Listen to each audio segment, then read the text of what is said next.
kegiatan kita pagi ini dengan sama-sama membaca Bismillahirrahmanirrahim. Sembari kita berniat untuk kepada Allah Subhanahu wa Ta'ala. Bapak Ibu, para hadirin yang berbahagia, selanjutnya kita mohonkan pada Ustaz Syamsuddin LC untuk menyampaikan lanjutan kajian surah Al-Baqarah kepada kita. Ustaz, fadhil sekali.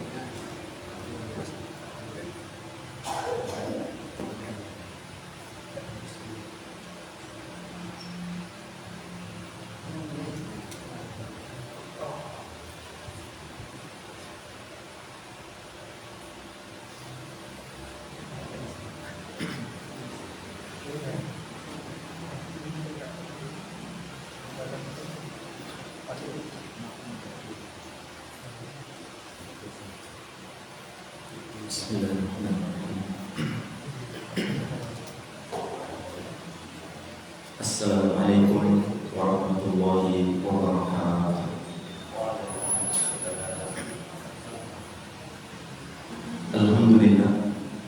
Alhamdulillah nahmaduhu wa nasta'inuhu wa nasta'in wa na'udzu billahi min shururi anfusina wa min sayyiati a'malina. Man yahdihillahu fala mudilla lahu wa man yudlil fala hadiya lahu. Asyhadu an la ilaha illallah wahdahu la syarika lahu wa asyhadu anna Muhammadan abduhu wa rasuluhu la nabiyya ba'dahu. Allahumma shalli wa sallim ala sayyidina wa maulana Muhammadin wa ala alihi wa sahbihi wa man ihtada bi hadihi ila yaumiddin, amma ba'du. Puji beserta syukur kita aturkan kepada Allah Subhanahu wa Ta'ala. Salawat dan salam kita perbanyak mengucapkan untuk junjungan Nabi besar kita Muhammad sallallahu alaihi wasallam. Bapak Ibu jamaah salat jamaah kajian duha yang dimuliakan Allah Subhanahu wa Ta'ala. Besok ngaji maghrib ya subuh kalau Bapak Ibu jamaah kajian duha yang dimuliakan Allah Subhanahu wa Ta'ala. Alhamdulillah kita bersyukur di pagi yang sangat cerah ini kita berada di tempat yang sangat mulia ini dengan orang-orang yang juga mulia insyaallah, dan terkhusus yang kita bicarakan adalah manusia yang paling mulia, yaitu Nabi besar kita Muhammad sallallahu alaihi wasallam.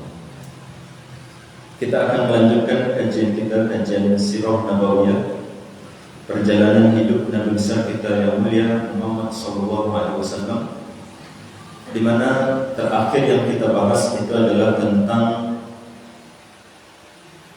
apa yang dilakukan oleh orang-orang kafir Quraisy kepada Nabi, kepada para sahabat Rasulullah sallallahu alaihi wasallam setelah Nabi berdakwah secara terang-terangan, di mana mereka menyakiti, menyiksa, mengintimidasi terutama para sahabat-sahabat Rasulullah SAW. Bahkan Rasulullah pun kemudian tidak lepas dari perilaku buruk yang mereka lakukan kepada Rasulullah SAW. Itu tahun yang keempat dari kenabian. Nah, Bapak Ibu yang dilakukan Allah SWT, ketika keadaannya itu tidak bisa lagi diterima keadaan tadi Bapak Ibu, sahabat-sahabat ini bahkan ada yang sudah meninggal dunia sebagai syahid saking kerasnya siksaan yang diberikan oleh orang-orang kafir Quraisy. Keadaan itu semakin mendesak, keadaan itu semakin buruk, dan hikmahnya Bapak Ibu, dengan keadaan buruk itulah kemudian Nabi SAW tidak tinggal diam.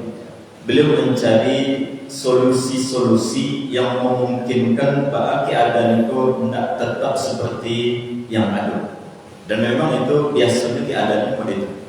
Artinya di sini ingin saya sampaikan, keadaan-keadaan sulit itu kadang-kadang menjadikan orang itu menjadi hebat. Iya atau tidak Bapak Ibu? Keadaan-keadaan sulit itu biasanya menjadikan seseorang itu menjadi hebat ketika tidak menerima keadaan tadi. Nah, lebih kurang itu juga yang akan terjadi dengan Nabi besar kita Muhammad SAW.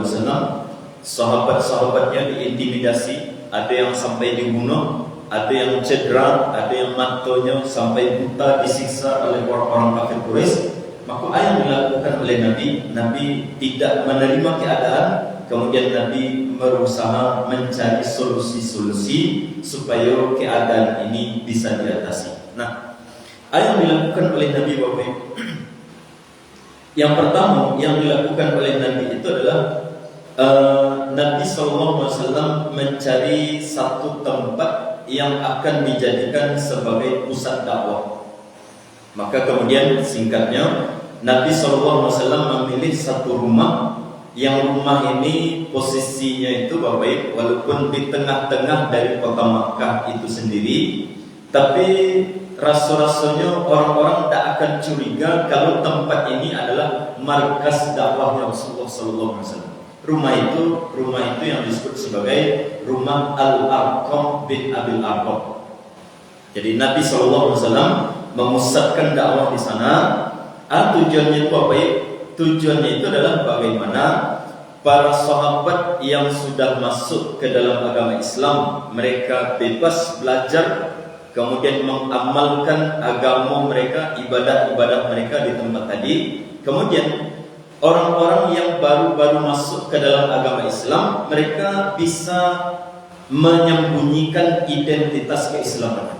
Nah, itu fungsinya, di antara fungsi dari rumah Al-Arqam bin Abil Arqam yang dijadikan oleh Nabi SAW sebagai pusat dakwah agama Islam di zaman periode Makkah. Nah, Al-Arqam bin Abil Arqam itu Bapak, kenapa tadi kita katakan bahwa rumah ini aman dari pengintaian, rumah ini aman dari kecurigaan dari orang-orang kafir Quraisy? Karena Al-Arqam bin Abil Arqam ini adalah dari keturunan Abu Jahal sendiri. Jadi datuknya, kakeknya Bapak Abu Jahal itu adalah pembesar di kota Makkah dan orang yang paling besar permusuhannya kepada Nabi SAW. Maka kemungkinan besar anak keturunan itu tidak ada yang akan menjadi pengikut, bahkan membela dakwah Nabi. Maka ternyata salah seorang dari anak keturunan Abu Jahal itu namanya Al-Arqam bin Abil Arqam masuk Islam, kemudian siap membela Nabi SAW, melakukan apapun yang bisa dilakukan. Maka oleh Nabi dijadikanlah rumah beliau itu sebagai pusat dakwah. Dengan dijadikan rumah beliau sebagai pusat dakwah, insya Allah Abu Jahal tidak akan ada kecurigaannya bahwa rumah ini akan dijadikan sebagai pusat dakwah. Menurut Abu Jahal pun tidak mungkin terjadi. Nah, tapi ternyata itulah siasat politik dari Rasulullah SAW menjadikan rumah Al-Arqam bin Abil Arqam sebagai pusat dakwah. Insya Allah Abu Jahal dan kawan-kawannya tidak ada yang akan curiga. Karena itu rumah ada di tengah-tengah pusat dari rumah-rumah dari musuh Rasulullah SAW. Jadi rumah itu Bapak ada pintu depan, ada pintu belakang. Jadi Nabi dan para sahabat itu kalau masuk ke rumah Al-Arqam bin Abil Arqam itu mengelilingi ke belakang, dan jalan ke belakang itu kemudian tertutup sehingga tidak ada yang akan bisa melihat. Siapa yang masuk ke dalam, yang dilakukan di dalam itu tidak ada orang yang bisa melihat. Nah, itu rumah yang dijadikan oleh Nabi SAW sebagai pusat dari dakwah Islam. Dengan itu kemudian para sahabat mereka ketika beribadah tidak ada yang mengganggu. Mereka ketika belajar kepada Nabi SAW kemudian tidak ada yang mengganggu, tidak ada yang memusuhi, tidak ada yang menyiksa mereka. Itulah tujuan yang dilakukan oleh Rasulullah SAW. Atau lebih kurang ringkasnya Bapak, tujuan terbesar dari Nabi SAW menjadikan rumah Al-Arqam bin Abil Arqam ini adalah supaya di samping keamanan tadi ya, di samping keamanan supaya orang yang baru masuk Islam aman, tidak ketahuan keislamannya, orang-orang yang beribadah mereka aman dalam beribadah. Tujuan terbesar yang lain itu disebutkan oleh para ulama Bapak Ibu, karena Nabi SAW ingin tetap mendidik para sahabat dan sahabat harus tetap diajarkan ilmu-ilmu agama. Artinya kajian di situ. Jadi para sahabat itu mereka itu dalam keimanan kepada Allah SWT, apakah instan langsung datang imannya, langsung kuat keimanannya Bapak? Jawabannya tidak. Mereka itu proses juga. Tapi itulah perbedaannya para sahabat Rasulullah SAW. Dalam kondisi sulit mereka tetap ingin belajar, ingin tetap mendengarkan ayat-ayat Al-Quran, ingin tetap bertemu dengan guru mereka yaitu Rasulullah SAW. Sehingga dicari tampek bahas supaya bisa bertemu, bahas supaya kajian itu tetap berlangsung. Itu di zaman Nabi. Kalau zaman awak ini Bapak Ibu lah dibuka kajian, tak ada orang datang. Kalau sahabat dulu, mereka khawatir ketika mereka beraja kepada Nabi di tempat umum, mereka disiksa, mereka dianiaya, mereka ingin mendengarkan ayat Al-Quran, mereka kemudian diintimidasi, maka mereka tetap ingin mendengarkan ayat-ayat Al-Quran, nasihat-nasihat keimanan dari Nabi SAW. Baca Bapak, mereka lakukan walaupun harus dengan sembunyi-sembunyi. Nah, kalau zaman kini tidak. Lalu buka kajian-kajian secara terbuka, Bapak, kajian umum, kajian bebas, yang maksudnya yang hadir silahkan. Yang jadi masalah adalah yang new hadir itu mana yang ada. Yang hadir itu tidak mau hadir. Yang datang itu yang ada. Ini barangkali perbedaan awak dengan sahabat Rasulullah SAW. Jadi Nabi itu Bapak, atau para sahabat sekali lagi, jangan dikira ketika mereka itu beriman dan keimanan mereka itu nanti seperti karang yang ada di dalam lautan, itu mereka dapatkan dengan cara instan. Itu bukan. Jadi mereka itu tahapan mereka dalam beriman sehingga mereka menjadi manusia-manusia terbaik setelah Nabi SAW itu melalui proses yang panjang, sehingga mereka menjadi sahabat Rasulullah SAW. Nah, jadi kalau kita ingin meniru mereka, walaupun tidak akan mungkin sama iman awak dengan para sahabat, maka kita harusnya juga harus melalui proses yang sama. Tidak kemungkinan awak Bapak Ibu yang dimuliakan Allah SWT akan menjadi seorang muslim yang sejati, akan menjadi muslim yang kuat keimanannya kalau kemudian awak terlepas dari kajian-kajian, terlepas dari proses-proses yang panjang untuk mendapatkan keimanan tersebut. Kini banyak orang Islam Bapak Ibu, tapi imannya itu iman kerupuk. Imannya itu iman kerupuk. Karena memang tidak ada proses dalam keimanan. Mereka hanya sekedar mengaku sebagai Islam, mereka hanya mengaku sebagai seorang yang beriman. Tapi keimanan itu Bapak, keimanan mereka itu adalah keimanan yang tidak ada proses. Mereka hanya mengatakan dirinya beriman, tapi iman itu bukan keimanan yang melalui proses yang panjang sehingga iman itu kuat kepada Allah Subhanahu wa Ta'ala. Kini orang Islam Bapak disuruh berkorban saja sulit minta ampun. Ya tidak Bapak Ibu. Disuruh berkorban saja, berkorban Bapak Ibu. Lalu busa-busa Ustadz menyampaikan di podium, di mimbar-mimbar, di kajian-kajian untuk berkorban. Namanya yang disampaikan tentang berkorban, tapi banyaknya orang yang menghilak dari ibadah korban. Bapak itu Bapak, karena iman lama. Iman kita itu terlalu lemah. Jadi jangankan berkorban dengan nyawa, jangankan berkorban dengan semua harta yang kita miliki, dengan berkorban saja Bapak, korban 1 ekor kambing seharga 3 juta sampai 3.500.000 rupiahan, itu kaum muslimin karena iman mereka itu lemah, mereka masih tidak sanggup. Nah, ini yang dimaksud dengan iman yang lemah.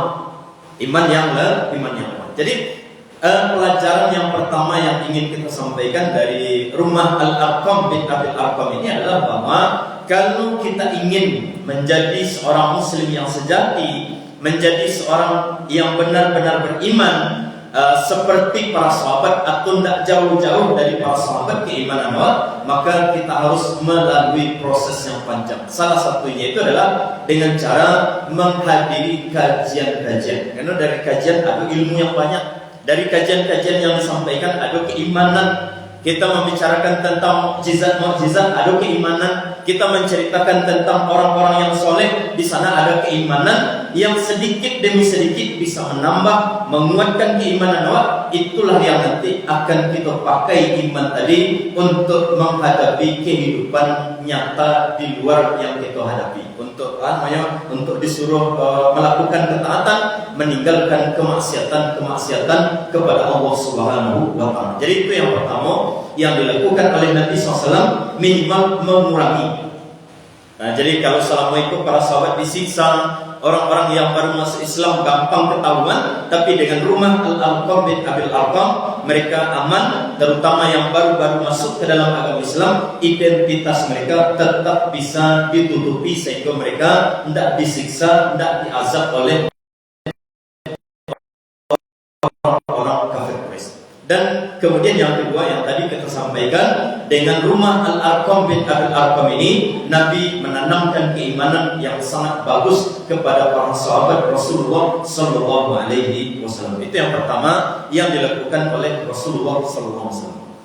Kemudian yang kedua, Bapak Ibu, yang kedua yang dilakukan oleh Nabi, di samping Nabi membuat pusat sentral dakwah tadi, yang kedua yang dilakukan oleh Nabi itu adalah mulailah Nabi SAW memberikan jalan kepada para sahabat, membuka jalan kepada para sahabat supaya jika ada sahabat-sahabat yang ingin hijrah dari kota Makkah, silakan hijrah, silakan pindah ke negara lain.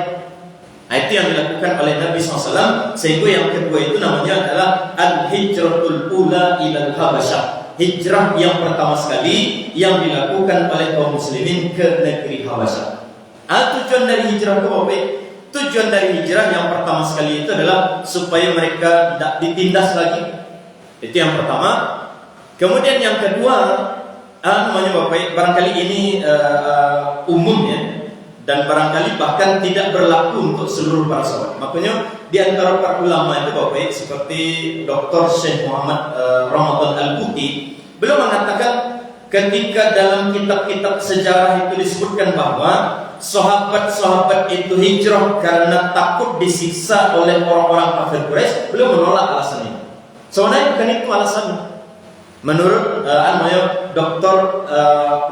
Profesor Dr. Ramadan Al-Buti rahimahullah ta'ala, beliau mengatakan tujuan dari hijrahnya kaum muslimin ke negeri Habasyah itu bukan karena mereka takut disiksa, bukan karena mereka takut mati sampai mati syahid di jalan Allah SWT, karena mereka sudah dididik oleh Nabi, mereka sudah terbiasa disiksa, mereka sudah dididik keimanannya oleh Nabi, sehingga mereka lah siap menerima keadaan apapun. Tapi kenapa mereka hijrah Bapak? Oleh Ramadan Al-Buti rahimahullah ta'ala, beliau mengatakan bahwa sebenarnya tujuan dari hijrahnya kaum muslimin dari Makkah ke negeri Habasyah untuk yang pertama sekali itu adalah tujuannya itu adalah supaya mereka bebas melakukan ibadah kepada Allah SWT. Ini yang menarik menurut beliau Bapak Ibu. Jadi keadaan kaum muslimin di Makkah itu ketika mereka berada di Makkah, berada dalam intimidasi orang-orang kafir Quraisy, berada dalam tekanan orang-orang kafir Quraisy, mereka tidak bebas melakukan amal-amal ketaatan. Mereka mau sholat ke Masjidil Haram tidak bisa. Mereka mau menjauhkan diri dari hal-hal yang diharamkan oleh Allah tidak bisa.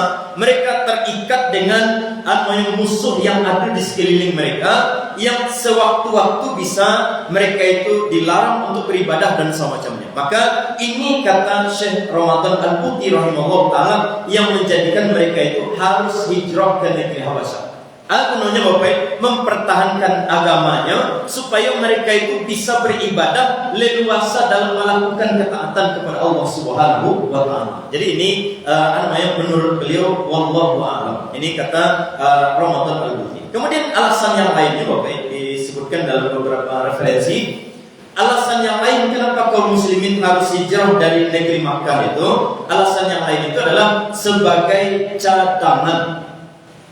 Cadangan apa maksudnya Bapak? Karena bisa-bisa dan ada kemungkinan kalau kaum muslimin tetap bertahan di Makkah, nanti orang-orang Makkah kalaulah memuncak kemarahannya, mereka itu bisa memerangi, menghabisi, membunuh satu orang Islam yang ada di Makkah.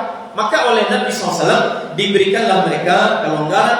Bahkan Nabi SAW menyuruh para sahabat supaya sebahagian dari mereka itu nabuh hijrah ke negeri seberang. Kama hijrahnya Bapak ke negeri Habasyah, negeri yang sangat jauh dari Makkah. Tujuannya itu kalau sekiranya ikut politik, jadi dalam dakwah perlu politik yang sangat yang sangat kuat ya. Politik jangka pendek, politik jangka panjang, itu dalam dakwah yang sangat dibutuhkan. Jadi Nabi mempersiapkan segala sesuatunya. Karena Allah SWT tidak ada jaminannya dari Allah SWT bahwa beliau akan hidup selama-lamanya. Tidak ada jaminannya bahwa para sahabat-sahabat senior itu akan hidup selama-lamanya. Boleh jadi nanti orang-orang kafir Quraisy memuncak kemarahannya, kemudian membunuh mereka-mereka yang ada di kota Makkah. Maka Nabi SAW menyuruh sebahagian dari mereka untuk hijrah ke negeri Habasyah supaya menjadi cadangan. Karena kalau sekiranya nanti orang-orang Islam ini yang ada di Makkah semuanya dibunuh, maka masih tersisa orang-orang yang hijrah ke negeri lain supaya mereka tetap melanjutkan risalah, tetap melanjutkan agama Islam ini, melanjutkan yang namanya dakwatul haq, dakwah tauhid, dakwah pemurnian ibadah kepada Allah Subhanahu wa taala. Jadi itulah kemudian yang dilakukan oleh Nabi sallallahu alaihi wasallam. Nah, kemana Nabi menyuruh para sahabat ini untuk hijrah Bapak? Disuruhlah oleh Nabi untuk hijrah ke negeri Habasyah. Habasyah itu kalau kini di mana Bapak Ibu? Habasyah itu Afrika ya? Atau Ethiopia atau Sudan kini dan negara-negara Afrika itu Bapak itu dahulunya namanya Habasyah atau Ethiopia.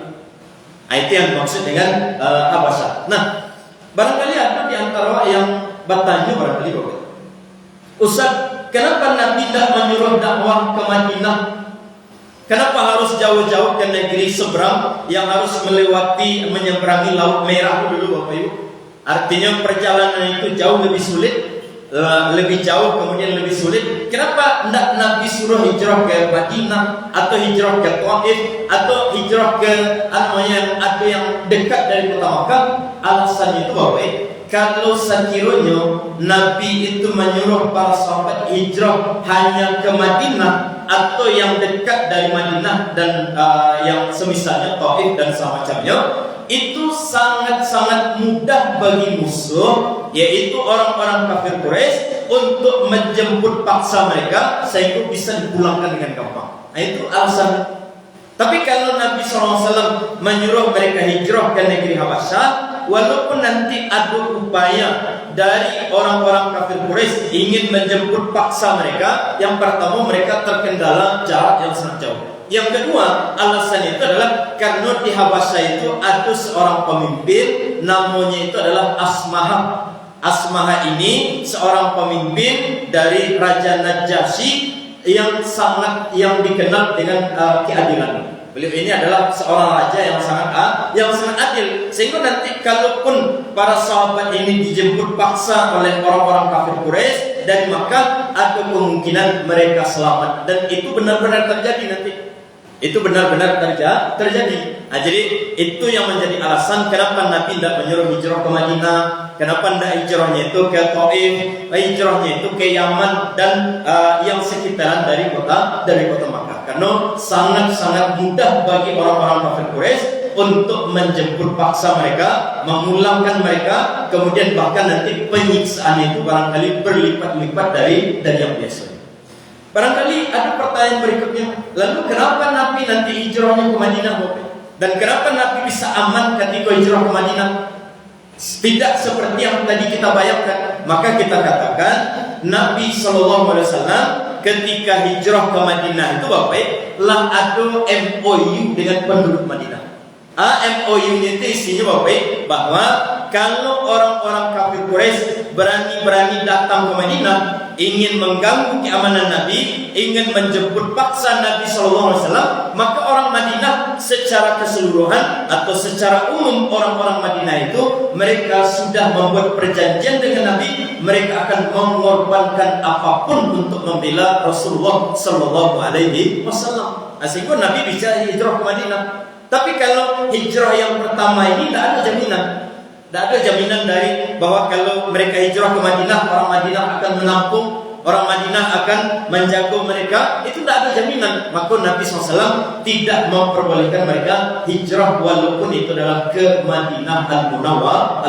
Maka Nabi SAW memberikan memerintahkan kepada para sahabat supaya para sahabat ini hijrahnya itu bukan ke Madinah, tapi hijrahnya itu adalah ke negeri yang sangat jauh, ke negeri yang harus menyeberang Laut Merah baru sampai dulu. Nah, itu yang dimaksud dengan negeri Habasyah atau Ethiopia atau sekarang disebut sebagai benua Afrika. Nah, ke situlah Nabi SAW menyuruh para sahabat untuk hijrah yang pertama sekali. Nah, singkat ceritanya Bapak, dikumpulkan para sahabat oleh Nabi, kemudian ditawarkan siapa yang mau hijrah, siapa yang tak mau hijrah. Nah, ternyata untuk kloter pertamanya itu Bapak, jumlah para sahabat yang hijrah itu memang tidak terlalu banyak. Di sini disebutkan sahabat yang hijrah ke Habasyah itu jumlahnya adalah 18 para sahabat. Maaf, ya. Hijrah yang pertama itu hanya dilakukan oleh 18 orang para sahabat, dipimpin nanti oleh seorang pembesar dari sahabat Nabi, namanya itu adalah Utsman bin Affan radhiyallahu taala. Maka beliau hijrahlah mereka ini. Cara hijrahnya itu apa? Cara mereka hijrah itu malam hari yang kira-kira tidak memungkinkan orang-orang kafir Quraisy mengetahui. Jadi mereka hijrah itu secara sembunyi-sembunyi.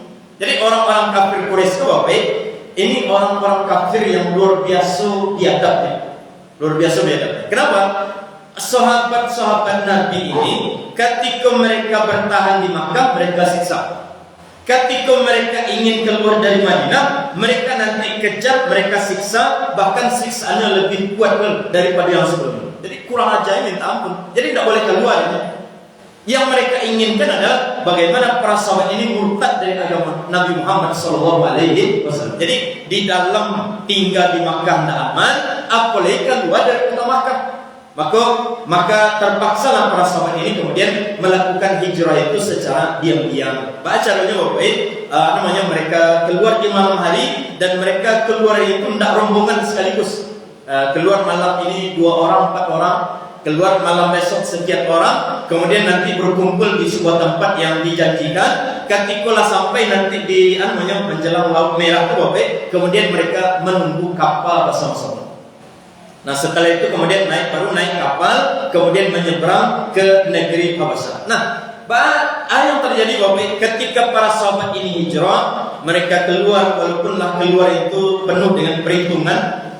Keluar satu rombongan sekaligus, keluar seketek-seketek, kemudian berkumpul di tempat yang dijanjikan. Ternyata orang-orang kafir Quraisy tetap mengetahui, bocor informasi kepada mereka. Maka mereka memutuskan untuk mengejar, kemudian memulangkan mereka untuk disiksa, bahkan nanti bisa-bisa dibunuh. Nah, itu yang dilakukan oleh orang-orang kafir Quraisy kepada sahabat-sahabat Rasulullah SAW. Nah, alhamdulillahnya itu ketika kaum muslimin sudah naik kapal, baru kemudian sampai orang-orang kafir Quraisy. Jadi mulai penyeberangan, orang-orang kafir Quraisy baru sampai di tepi pantai atau di tepi sungai tadi. Maka kemudian kaum muslimin berhasil meloloskan diri, dan untuk mengajak kapal tidak bisa. Kenapa? Karena kapalnya dulu sekali seminggu baru berjalan, atau bahkan tidak jalan, jadwalnya itu tidak jalan, sehingga kalau kapal itulah berlayar, maka kemudian tidak bisa dikejar lagi. Maka orang-orang kafir Quraisy terpaksalah mereka kemudian pulang dalam keadaan tangan kosong ke kota Makkah. Artinya di sini sahabat itu berhasil melakukan hijrah yang pertama ke negeri Habasyah. Itu yang pertama. Nah, ada masalah timbul masalah. Masalah yang timbul itu Bapak, setelah mereka hijrah ke Habasyah, mereka hidup damai, bahagia, disambut oleh raja, kemudian dipersilahkan mau berdagang, mau ngapain silahkan. Raja itu namanya Raja Asmaha, seorang Nasrani Trinitas, tapi raja yang sangat adil. Nah, itu namanya Raja Najasyi. Nah, Bapak, ini yang dilakukan Allah SWT. Berjalan 3 bulan setelahnya, ada kejadian di Makkah yang terjadi. Bapak, Nabi kita Muhammad sallallahu alaihi wasallam salatlah beliau di seperti biasa. Kalau Nabi kan bebas salat karena beliau masih dalam perlindungan dari paman beliau Abu Thalib. Jadi kalau para sahabat yang lain mereka tak bebas beribadah, kalau Nabi besar kita Muhammad SAW bebas dalam beribadah, Beliau sholat di depan Masjidil Haram. Dalam sholat itu beliau kemudian membaca ayat dalam surat An-Najm mulai dari ayat yang pertama sampai ayat 62 yang ada ayat sajadahnya. Dari ayat yang pertama sampai ayat yang ke-62 yang ada ayat-ayat sajadah. Nah, apa yang terjadi Bapak Ibu? Orang-orang kafir Quraisy ini, terutama pemuka-pemuka dari kafir Quraisy ini, Nabi ketika membaca ayat tadi belum mengeraskan suaranya. A'udzubillahi minasyaitonirrajim. Wan najmi idza hawa ma dhalla sahibukum wa ma ghawa. Kemudian dibaca oleh Nabi SAW. Tentunya bukan mod itu suara Nabi. Suara Nabi Masya Allah, indahnya suara Nabi SAW. Terlebih bacaan Al-Quran itu benar-benar keluar dari keimanan, dari hati yang paling dalam, sehingga baca itu menggetarkan. Bacaan Nabi SAW itu tidak sama dengan bacaan manusia. Walaupun barangkali ada bacaan yang lebih rancak bunyinya dari bacaan Nabi, tapi dari sisi efek dari bacaan tadi Bapak, tidak akan ada yang lebih berefek dari bacaan Rasulullah Sallallahu Alaihi Wasallam. Aku boleh baca dari ayat pertama sampai ayat-ayat berikutnya. Ayat yang terjadi Bapak, orang-orang kafir Quraisy itu berkumpul di sisi Ka'bah, kemudian mereka mendengarkan bacaan Nabi. Mereka terkesima dengan bacaan Nabi. Mereka kemudian terdiam, tak ada yang mau tak. Kalau ini ambo ceramah masih ada yang mau tak. Kenapa? Bapak tidak ada terkesima, santai saja. Tapi kalau Nabi, walaupun Nabi hanya membacakan ayat yang dibaca ini ayat yang keluar dari mulut yang paling mulia Nabi Muhammad SAW dengan hati yang paling bersih, dengan kemudian iman yang paling kokoh, maka bacaan itu sangat-sangat berpengaruh. Ayat terjadi orang-orang kafir Quraisy itu tak diam saja.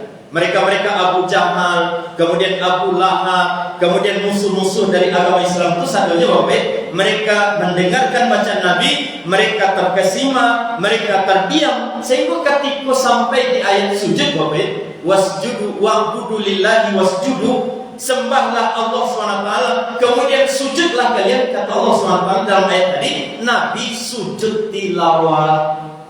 Kan pada itu Bapak, Nabi sujud tilawah, Ayat terjadi dengan orang-orang kafir Quraisy Bapak, karena mereka lah hanyut dengan bacaan Al-Quran, hati mereka itulah hanyut dengan Al-Quran. Nabi sujud, mereka sujud loh. Si Abu Jahal ke kawan-kawan. Jadi pernah nggak Abu Jahal itu sujud kepada Allah? Pernah. Sujud sujud bersama Nabi. Nabi sujud loh. Dan yang mengikuti Nabi pun tak seketik, banyak orang yang mendengarkan bacaan Nabi SAW, kemudian Nabi sujud, mereka juga ikut sujud. Sehingga setelah kejadian itu lah sujud mereka, lah bangkit Nabi SAW dari sujud, kemudian mereka baru tersadar, mana sujud Muhammad? Mereka ikut sujud sadonya semuanya. Kemudian setelah melakukan sujud tadi, barulah kemudian mereka tersadarkan, kenapa bisa ikut-ikutan sujud bersama Muhammad Sallallahu Alaihi Wasallam. Nah ternyata sekali lagi Bapak, bacaan Nabi tadi benar-benar menyentuh, membawa hanyut mereka sampai-sampai yang dilakukan oleh Nabi sujud, mereka juga ikut sujud. Nah setelah itu yang terjadi Bapak, ketika mereka sujud, kemudian sampai berita ke kawan-kawannya yang tak ikut, yang tak mendengarkan bacaan Nabi, sampai kepada mereka berita bahwa Abu Jahal sujud. Maka mereka kemudian datang bersama-sama, kemudian mencela Abu Jahal, mencela orang-orang kafir Quraisy itu sadonya. Kenapa kalian ikut-ikutan dengan agama Muhammad? Apakah kalian sudah masuk ke agama Muhammad? Kata mereka tidak. Lalu kenapa kalian sujud bersama Muhammad? Kata si Abu Jahal dan kawan-kawannya Bapak, membuat satu kebohongan. Kebohongan itu Bapak, kata si Abu Jahal dan kawan-kawannya, Muhammad tadi ketika membaca surah An-Najm ada pujian-pujian untuk berhalawat, kemudian ketika dia sujud, kamu sujud juga. Jadi orang kafir itu Bapak, perangainya itu kalau lah terasanya namanya para mereka berani juga melakukan yang namanya kebohongan. Mereka berbohong. Mereka mengatakan dalam ayat tadi Bapak, mereka mengatakan dalam ayat tadi ada potongan tilkal araniqul ula wa inna syafa'atahum laturja. Itu di antara potongan yang menurut mereka ada dalam surah An-Najm yang mereka tambah-tambahkan padahal Nabi tidak pernah membaca. Artinya Bapak, tilkal araniqul ula, itulah berhala-berhala yang agung.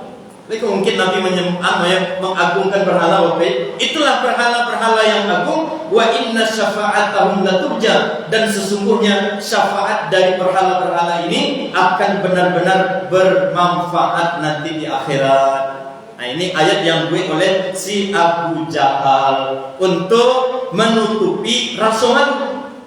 Jadi mereka tidak ingin rasa malu karena dituduh sebagai pengikut Nabi Muhammad. Mereka tidak ingin malu, kemudian kenapa harus sujud bersama Nabi Muhammad? Maka mereka mencari cara. Biasanya orang cadik-cadik lo membuat kebohongan. Siapa orang yang paling hebat dalam korupsi Bapak? Mereka yang cadik-cadik juga. Kalau orang yang bodoh-bodoh korupsi 1.000-2.000 juga. 1.000-2.000 korupsi. Tapi kalau orang berpangkat punya jabatannya, itu korupsinya tidak tanggung-tanggung.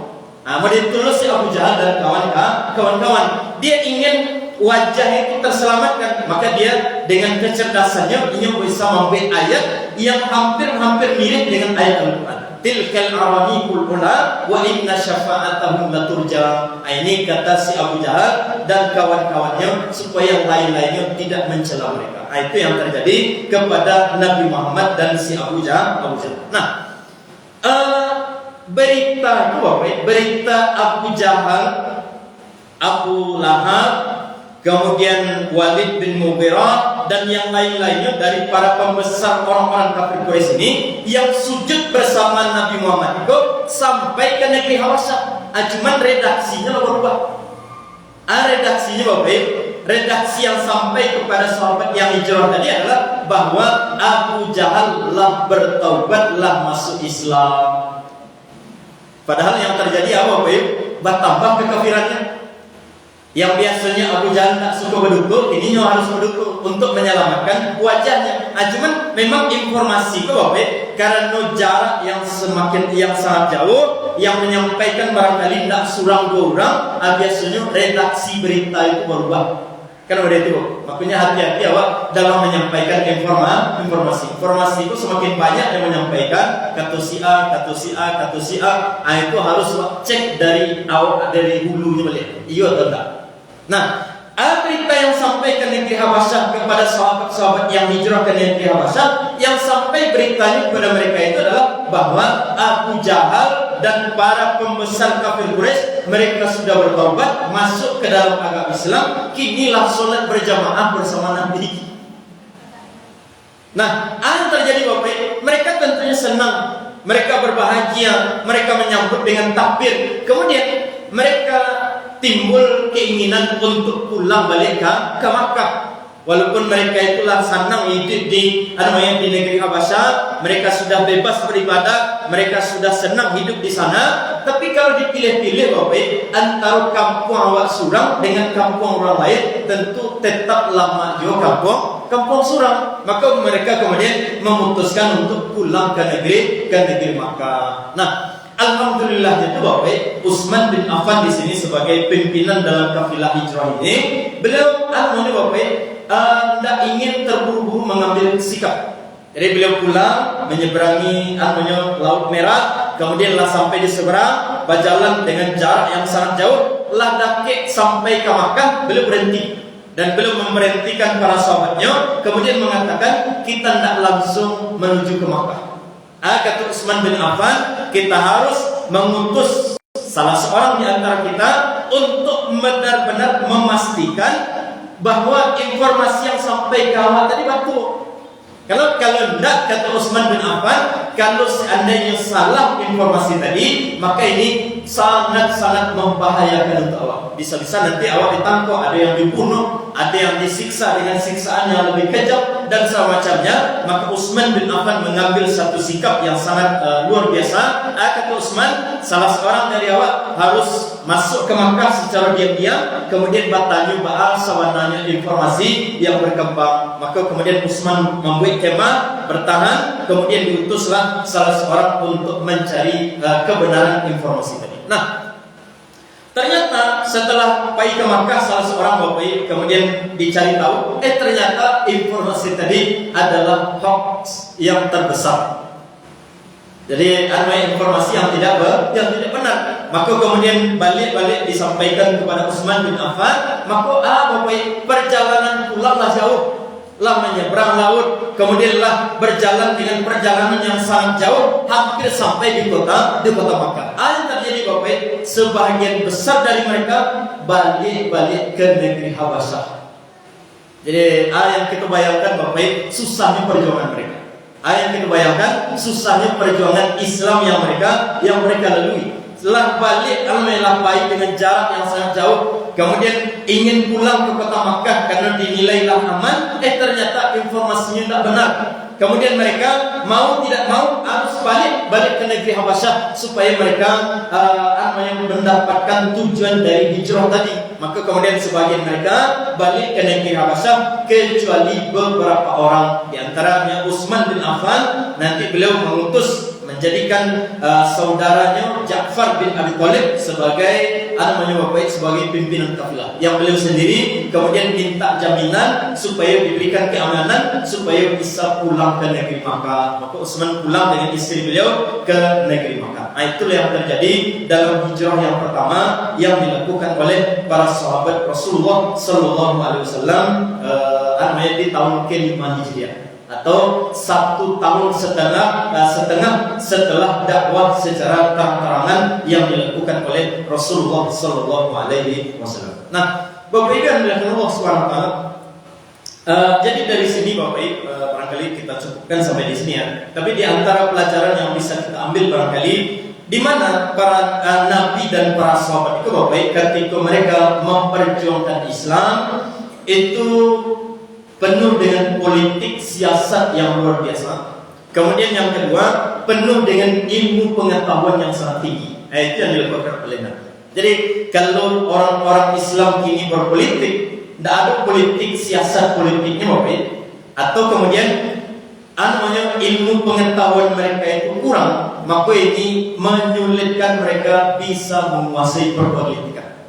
Jadi orang Islam itu Bapak harus ada yang ahli dalam perpolitikan. Nabi itu ahli dalam strategi, dalam berpolitik. Nabi Sallallahu Alaihi Wasallam itu ahli dalam ilmu pengetahuan. Beliau punya banyak ilmu pengetahuan tentang luar negeri, tentang dalam negeri, tentang luar negeri. Nabi tahu mana negara yang kira-kira aman untuk sahabatnya hijrah. Itu kan Nabi.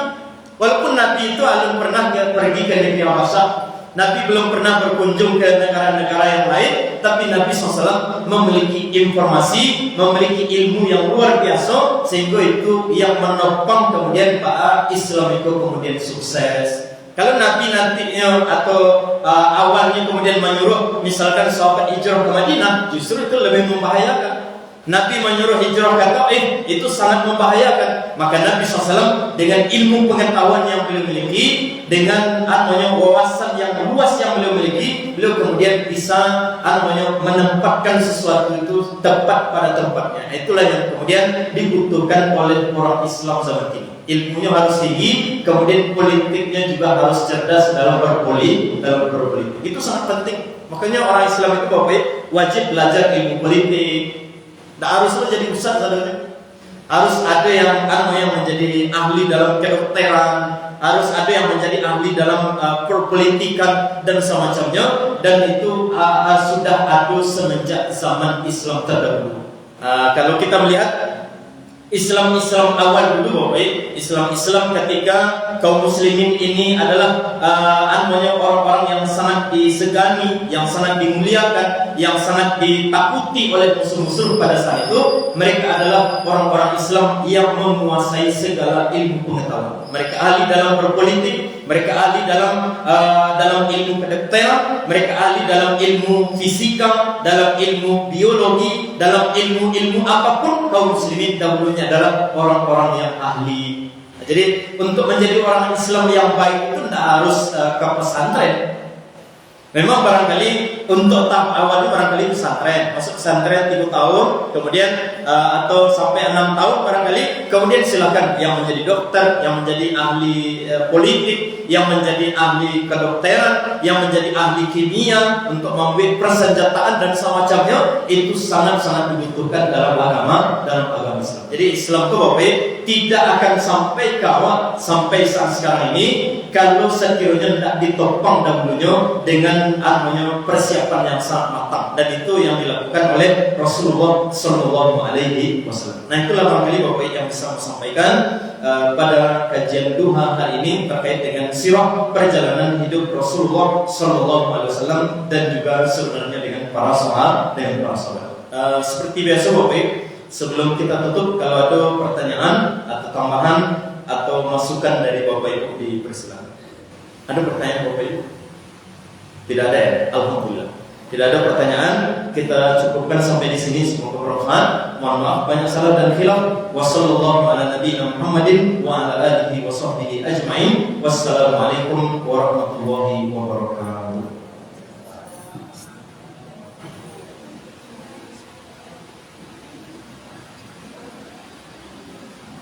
Alhamdulillah, terima kasih kepada Ustaz yang sudah menyampaikan materi lanjutan Shalawat Nabawiyah.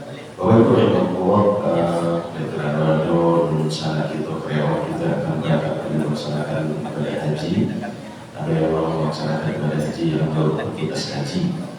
Jadi menawarkan pada saudara wali hidayah untuk menyampaikan wabillahi maaflah dan mohon doa selamat dan semoga kepada wali kita bersama.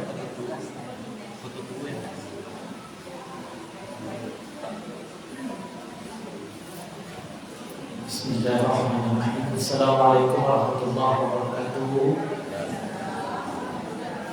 Alhamdulillah, terima kasih kepada Ustaz yang telah memberikan waktu kepada kita di sini. Wabil khusus kepada Ibu Direktur, karena dari awal ini, khususnya saya sendiri, Ibu Direktur ini sudah kita repotkan dari awal, meminta tanda tangan segala macam persetujuan. Alhamdulillah kita lolos dalam seleksi sebagai petugas kesehatan haji dari RC Bukit Tinggi. Oleh karena itu, Bapak Ibu sekalian, karyawan-karyawati Rumah Sakit Islam Indonesia Bukit Tinggi, dari itu saya sendiri, saya pribadi Wahyu Hidayat memohon rela dan maaf kepada kita bersama, karena walaupun kita bertugas ke sana nantinya, tentu kita juga akan menghadap Allah di sana, di tanah suci, melayani tamu Allah. Oleh karena itu, saya pribadi meminta kerelaan bagi kita bersama agar tugas kita di situ berjalan lancar. Karena kabarnya ini Ibu, Bapak, karyawan semuanya, banyak tantangan yang akan kita lalui di sana nantinya, apalagi jamaah haji kita lansia akan sangat banyak. Oleh karena itu mohon doanya dari Bapak dan Ibu dan juga kepada Ustaz agar mendoakan kita semoga selama rangkaian ibadah haji tersebut kita dimudahkan oleh Allah dan kembali lagi sama-sama bekerja di RC Bukit Tinggi.